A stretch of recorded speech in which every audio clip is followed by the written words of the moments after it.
Hey everyone, welcome back to our channel. Today, I will show you how to get started with Pictory and have a deeper understanding. So now that you have successfully set up your Pictory account, let's delve into understanding the platform. Upon logging in, you will find an intuitive menu positioned at the top, featuring sections like My Projects, Get Started, Help, Notifications, and an account menu.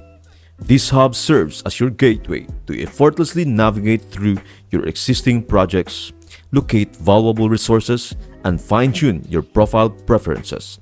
If you ever wish to return to that central hub, a simple click on the Pictory logo will do the trick. But wait, there's more. The heart of Pictory lies within its main dashboard, where you will encounter 4 dynamic video creation methods: script to video, article to video, edit videos using text, and visuals to video. Each method unlocks a unique creative avenue.